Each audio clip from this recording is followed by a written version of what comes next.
Okay, it's been a week since my laser treatment as well as the topical secretome application. So we got to talk about it, talk about the result, talk about every aspect of that treatment. Yes, talk about how you are a super healer. Like I've never seen someone heal the way that you did. Well, I mean, I guess that's a question. Is it my healing or is it the secretomes that helped me out? I do heal quickly. That's definitely true. I think that we could safely say you were healed in 3 days from that halo laser. Yeah, I feel like I was healed almost 48 hours after my Halo treatment. That's okay, that's not normal. So I am like a sausage swollen face for about 3 days into my fourth day, and then have peeling, flaking skin for 7+ days. What's the difference there? Do you think it's the secretomes? Do you think there's just different levels of healing? Well, normally people would say that this is an uncontrolled experiment. I mean, it is a little bit of an experiment. And that's certainly true, except for the fact that this isn't the first time that either of us has had lasers. We get them regularly. So we know what our responses are. And this is not the first halo that I've had. Right. I think I've had 4 halos. So I know how my body responds to halos 2 a day. And you know as well, you're the one always giving me the treatments. Yeah. Yeah. So so I do heal quicker, I think, than the average patient. Part of that is my skin quality. I have oily skin, and we know that patients with oily skin tend to heal quicker than patients with dry skin. That's definitely a variable that's out there, and that's clear. And I also think that you just have less damaged skin than me. I think that's another factor. Yes, you're oily for sure, but like you didn't expose yourself to the amount of sun damage over the years that I did. Like did you ever lay out in the sun and tan? Did you ever go into an indoor tanning bed? Did you ever put baby oil on to get color? Did you do all those things? All of those things. And then some on a daily and a little bit more. Like my skin is so damaged from years and years and years ago. I don't think yours is. So I think that has something to do with it. Like if you put somebody who's super healthy into surgery and somebody that's not healthy into surgery, who's going to recover better coming out of it? The healthy person, right? So I think that your skin just hasn't been exposed to as much crap as mine has over the years. I think Yeah. that has something to do with it. Yeah. And what about the darkness of my skin? Do you Yeah, think that plays into it? The fact that I am absolutely. darker skinned? Yep, In 100% it what way? does. Because you have more protection naturally. You just naturally have more protection, so you haven't been as damaged over the years. Yeah. Although I also have a lot more pigment and a lot more target. And so one has to be a little bit careful. And we are always careful with darker skin patients. So the settings aren't necessarily the same. Like, yeah, there's no chance that we could ever do the settings that we normally do on you, on me, for instance. My skin would not tolerate it. Would, With any of the lasers, even take a yeah. simple BBL, we can crank that thing up on me and not have any concerns ever. You, we're going to be a little bit more cautious of because you have such melanin rich skin, Yeah. So that also plays into it a little bit, for sure. and my age. Okay, so, oh, okay, your age, yes, right. Because you're older, so therefore you'd heal better than me, who's much younger than you. Okay, all right. So let's talk about the secretomes then. So naturally, you heal faster than me, and we know that. But this was the first time that we ever tried secretomes. Yeah. So I would just finish that statement by saying that I normally would heal within 3 to 5 days. So that is normal for me. I don't with a typical Halo treatment, I don't have problems that extend past the 5 days. I mean, normally my healing is pretty complete by 5 days, sometimes by 3 days. Sorry, what was your question? Okay, let's get back to the secretomes. This was the first time you used secretomes with your halo. Yeah. Do you think it sped up your healing or did anything to help? I do, and I was skeptical. I'm naturally skeptical of all these products. Yeah. I know people may not think that. We are. We test every product that's out there. Um, we were we had our own internal study on exosomes, and we really wanted to believe in exosomes when they came out.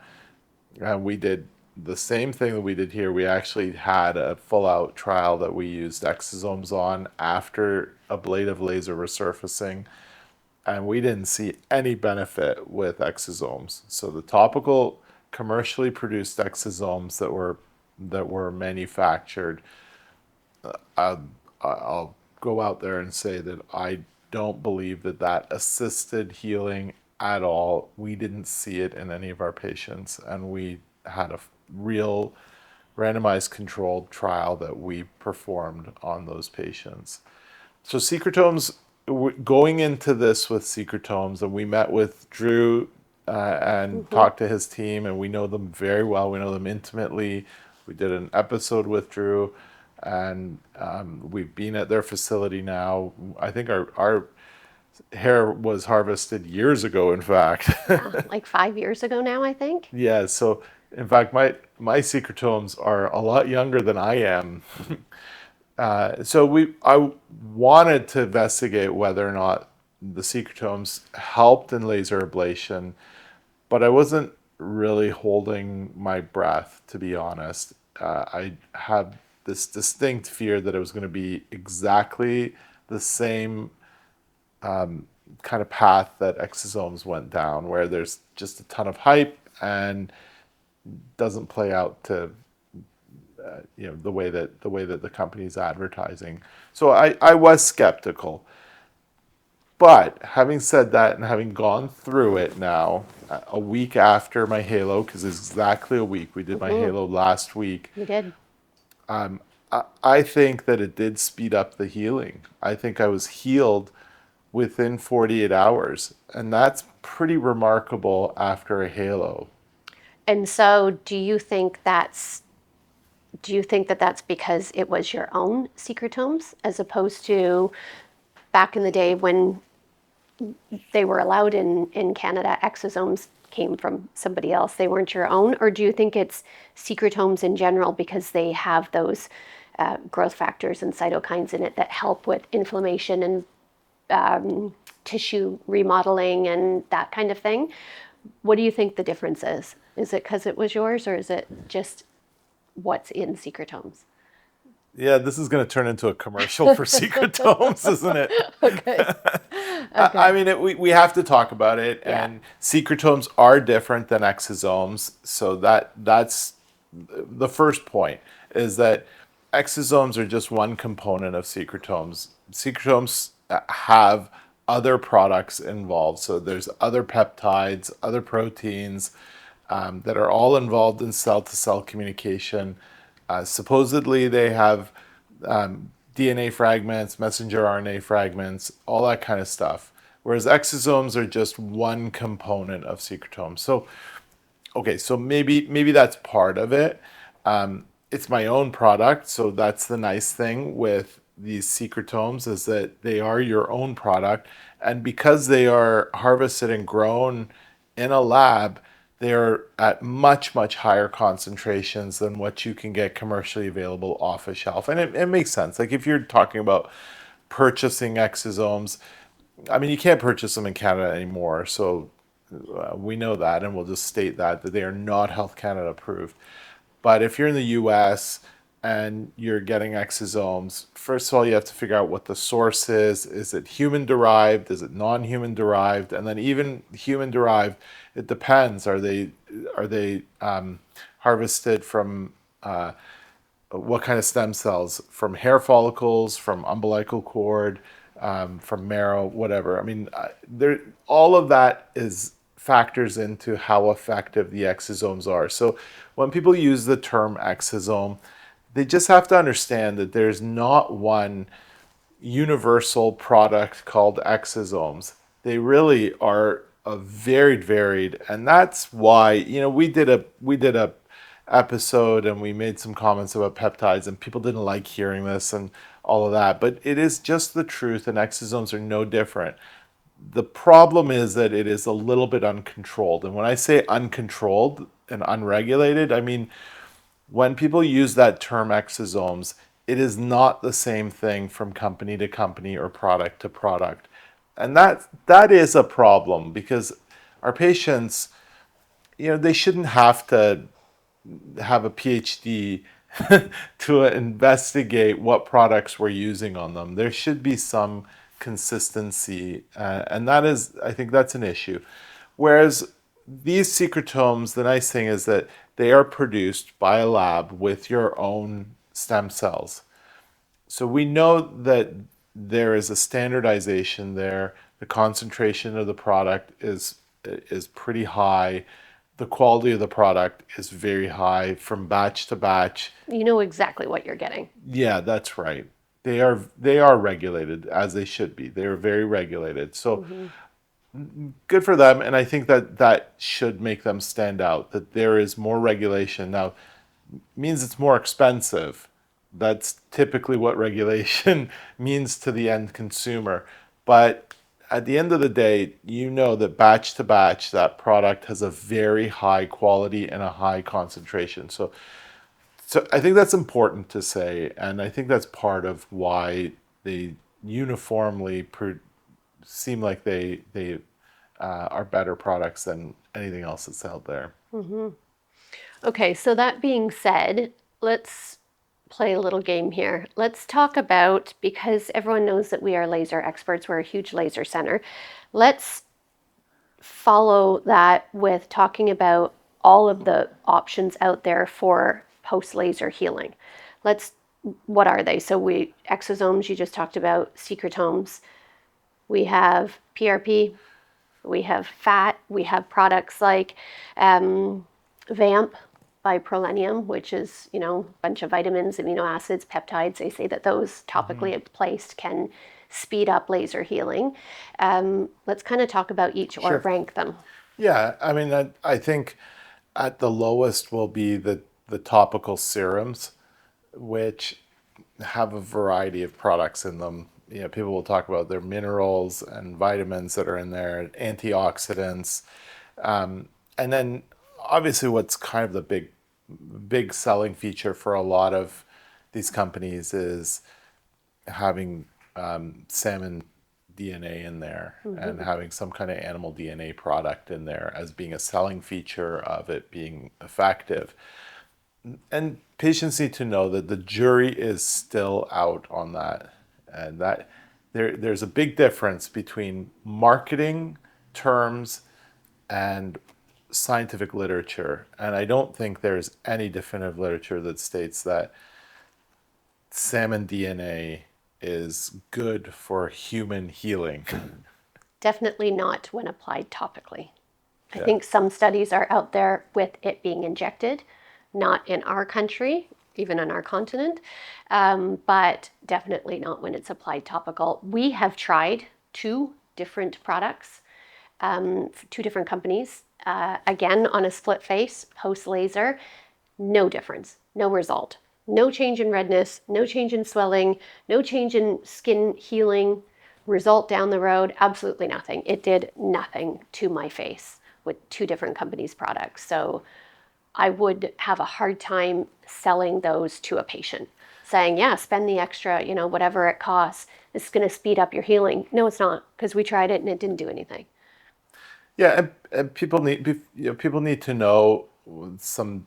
They need to know how to approach some of these products, and we're not inherently against them. The problem is that in the aesthetic industry, oftentimes marketing terms and marketing strategy gets confused with scientific evidence. So providers just aren't sophisticated enough to listen to companies and how they talk and understand the difference between somebody who's selling you a serum versus scientific evidence for what that product does objectively. Those are two different things.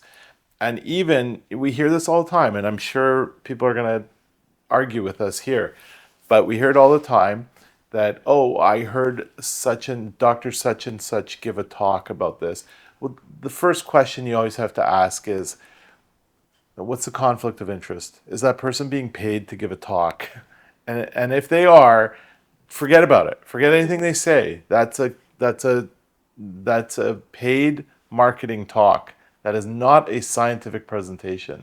That's And true. That's kind of like my presentation, my little mini study I put together for CO2 Lift, the company that does the carboxy masks. I did not get paid to do that. I was not asked to do that. I did that because I thought, okay, if we can get some evidence from this, then I can have no problems recommending it to my patients. If I can help my patients heal better. What came out of that study was fully true. I was not benefiting at all from that. yeah, you did a very well designed split face study looking at that product after laser ablation, and you evaluated them with the objective evaluation measures. That doesn't get done very often, and nobody paid you to do that. You weren't given any benefits for doing that. Now, I know the company will want access to that data, and I've told you I don't think you should give it to them. I think we should publish that data and leave it as objective data. And again, it there's a difference. I mean, I think the average practitioner doesn't understand that, doesn't understand the difference between somebody who's truly got objective data that they're presenting, which is rare in this industry, versus a person who's giving a talk because they're paid to give a talk. And listen, for all it's a term I'm looking for transparency purposes, we do get paid to give talks all the time, and that's fine. I'm not saying that we don't do that. When we do give talks, that's right. That's pretty clear that this is a paid or sponsored talk, as it's called. But be careful about making conclusions based on sponsored talks, because there really is a financial incentive, and sometimes that's strong, sometimes it's insignificant. So sometimes people present, and sure, it's a sponsored talk, but they're presenting their experience, and their experience is solid anyway. But other times they're kind of encouraged to embellish their results because they are being paid and they're sent all over the world to speak. And that's that is pretty common in the aesthetic industry. And I think that's a problem, is that that kind of information gets interpreted as objective scientific data, evident, quote unquote, evidence based. It is far from it. It is far from it. So paid sponsored talks are not evidence based anything. Yeah. It's like the opposite. Okay, but tell us how you really feel. Well, it's true. So Yeah, I so get when it. we go back and talk about salmon sperm, okay, well, let's really critically evaluate the effectiveness of salmon DNA on human skin regeneration and healing. And I don't think it's there at all. I challenge anybody to debate me on this. And the next question to people is really, why do you think salmon sperm is being used in these products? So do people think that there was some kind of scientific evaluation of all the different sperms out there, or DNA, animal DNAs, and it was this fish DNA that was found to be the best product for skin regeneration? Wasn't it because it was supposed to be closest to human DNA? Well, Isn't that like no, it's not closest. I that's think what they said? no, That's what they said. It's like that's 90 something percent similar to. no, it's 60. I read that. Yeah, no, it's 60%. Okay. I mean, it is a fish. I mean, Yeah. chimpanzees are over 90% similar to humans, but it is a fish. It's like, okay, why would this fish have DNA that, I mean, sure, there's some basic similarities because we're all animals and we Yeah. have common ancestors, but like it's a fish in an ocean, for God's sakes. It doesn't, and its skin is scales. So let's settle down on that Yeah. comparison, right? That's fair. But really, the reason why they use it is because it's commercially available in large quantities. Like salmon are harvested and they're farmed, and salmon sperm and salmon eggs are used commercially. And if you just Google how they harvest salmon sperm, you'll see like it's commercially available in large quantities, which if you're going to make a skincare product, well, you got to have access to something that's commercially available in large quantities. You just do. It can't be unicorn DNA. It has to be something that's I available. get And it. so that's You're right. that's I think that's really first and foremost it's a commercial product. So I think if we're judging that product, I think that's the lowest of them all. I That's a don't thumbs down. Yeah, absolutely. I don't think it does anything. Yeah. I think it's ridiculous to think that it would do anything, but I would say it's, in our experience, we've tested it on our patients. You tell me, do Yeah. you think there was any benefit? Nope. Not at all. Not an ounce of it. Did not see a thing, even on any split face that we did. And it wasn't just me, our other nurse also did a Yep. split face and nothing on Yeah. either one of us. So, Okay, so then the next category is going to be I don't know, the biostimulators or the exosomes, one or the other. I yeah, mean, you can talk about both of them if you like. exosomes Sure. or secretomes, which we were just talking about. Well, I mean, I'd classify these secretomes separately from exosomes. Again, I think the problem with exosomes is just the fact that it's somewhat unregulated and it's just so different. You And also, they're not, you can't get them anymore. So they came in, we tried in using them, Canada, yeah, in Canada, which is where our practice is. You can't get them at all anymore. yeah. They're they were here, they were gone. The whole thing was a little bit muddy or messy, but that's also part of the problem is that we haven't been able to experience them. You can get plant exosomes now, Yeah. but we can't So even get them. yeah. So if people were skeptical about salmon DNA and its effect on humans, now all of a sudden you're talking about plant exosomes. Yeah, And what correlation is there for plant exosomes to have any positive effect on absolutely human nothing. skin? Absolutely nothing. Yeah, I don't. This So is I it's don't. I think it was a hype, which I do find happens often in this industry in aesthetics. Somebody comes out with something and everybody's talking about it and it's all the rage and you have to use this and it has to do this, but there's not usually like to your point earlier, there's not a whole lot of scientific no.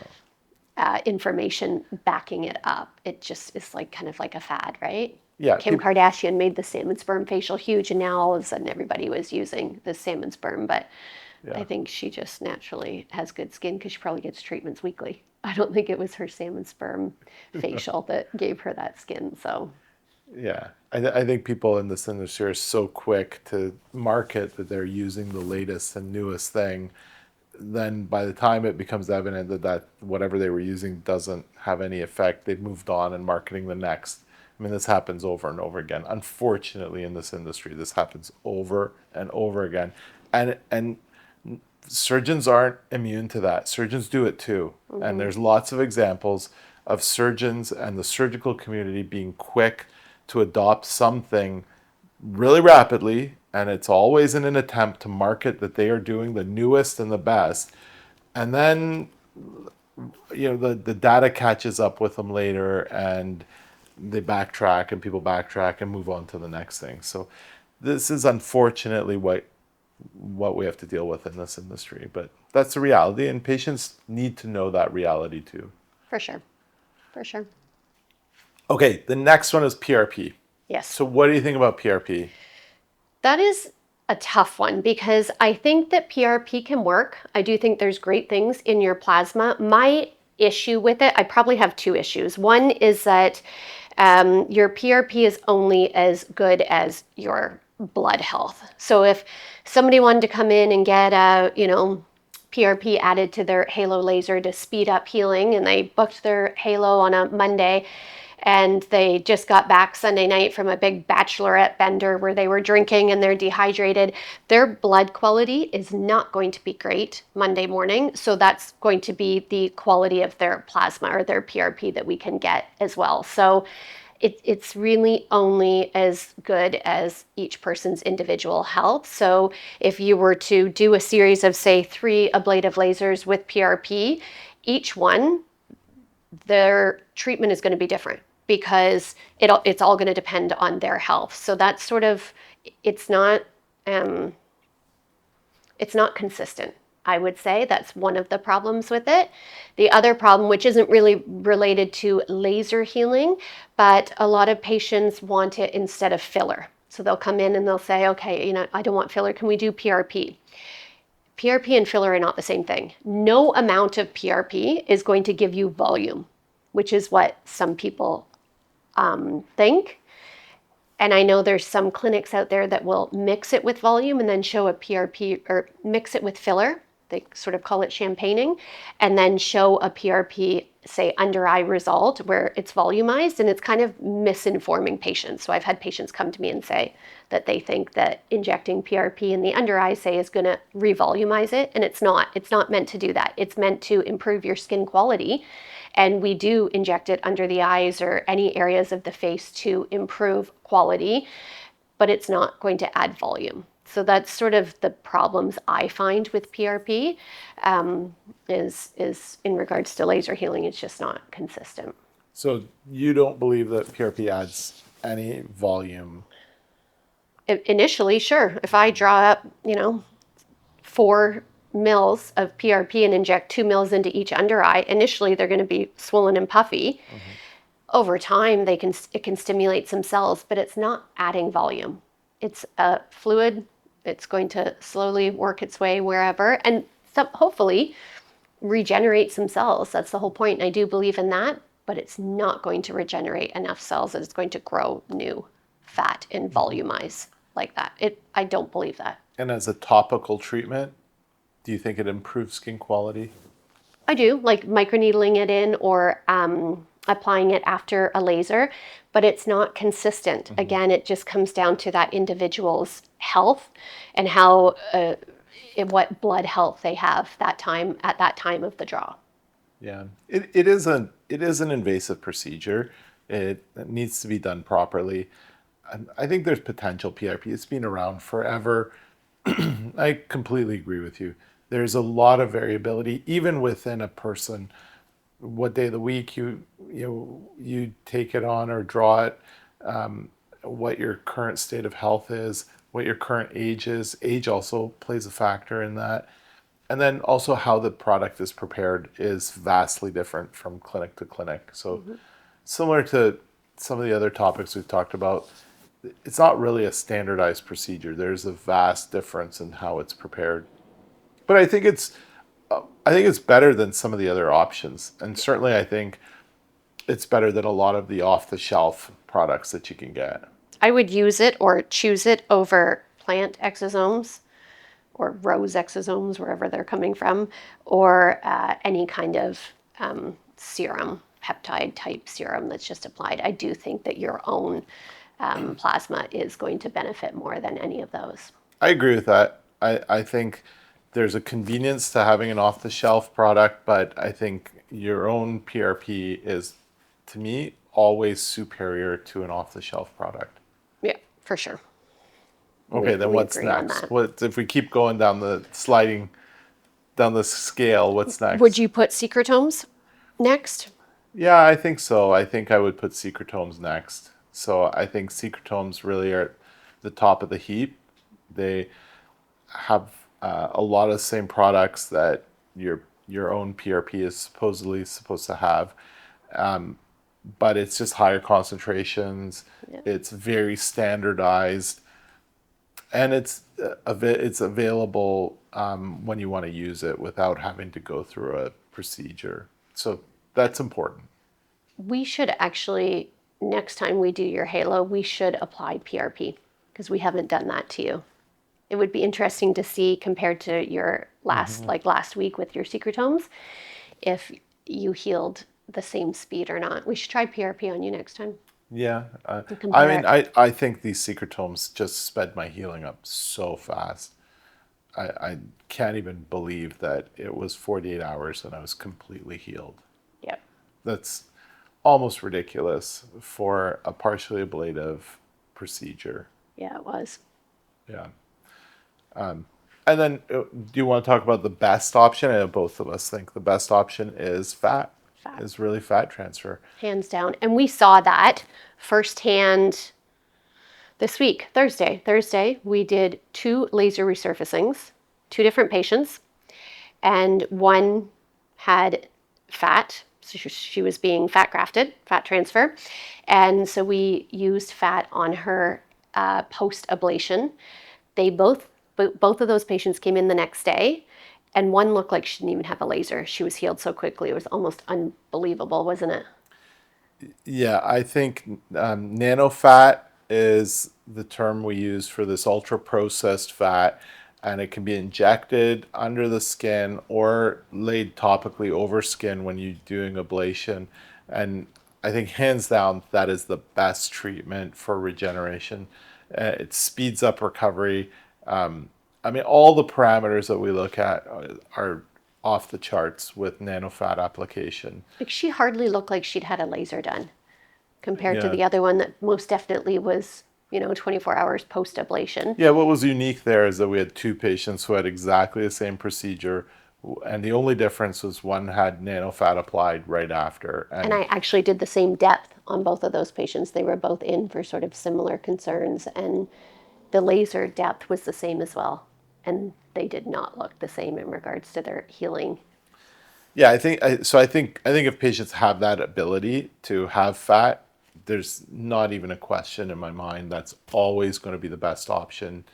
Fat treatments are to me, the top of the ladder, the apex of that pyramid. That from a regenerative aesthetics standpoint, there's nothing as good as fat. Hands down. Yeah. I agree. That's it. That's our ranking. But yep. Bottom to top. So everyone just needs fat applied post ablation. That's simple. It's not a big deal. Get fat with your lasers. If fat's not available, secretomes are your next best choice. Yeah, for sure. I mean that is really to me the lesson here. If you're talking about what has a true measurable difference in treatments, I think the only 2 options that have shown that they do make a difference is fat and then secretomes. Agreed.